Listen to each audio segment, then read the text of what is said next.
প্ৰথমে কঁঠালটো ধুনীয়াকৈ এনেদৰে ভাঙি ল'ব।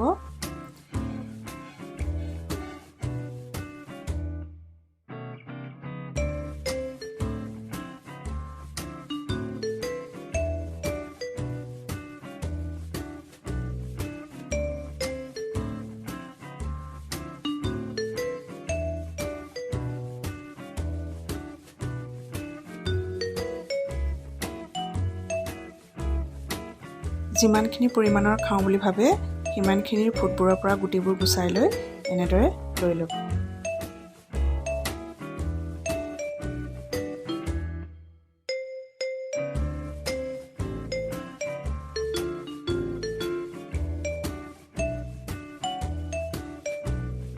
গুচাই লোৱা ফুটবোৰ এনেদৰে মিক্সিত দি পেলাই ধুনীয়াকৈ মিহি কৰি ল'ব।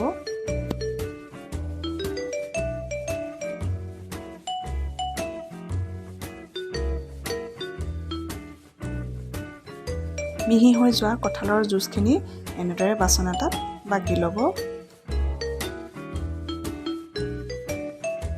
এতিয়া কঁঠালৰ জুচখিনিত পৰিমাণ অনুযায়ী আপোনালোকে গাখীৰ ল'ব অলপ।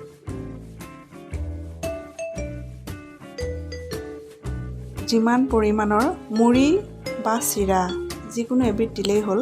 যি খাই ভাল পায় আপোনালোকে সেয়া অলপ মিহলাই ল'ব। জুচখিনিত মই এনেদৰে কাজু কিচমিচ আৰু পাস্তা বাদাম দিছোঁ। এইটো অপশ্যনেল হয়, আপোনালোকে নিদিলেও এনেও খাব পাৰিব, কিন্তু মই দিছোঁ আছে কাৰণে। সকলোখিনি ভালদৰে সানি তাৰপিছত আপোনালোকে পৰিৱেশনৰ কাৰণে ৰেডি হৈ গ'ল। এতিয়া খাব পাৰিব আৰু। ভিডিঅ'টো চোৱাৰ বাবে বহুত বহুত ধন্যবাদ। নমস্কাৰ।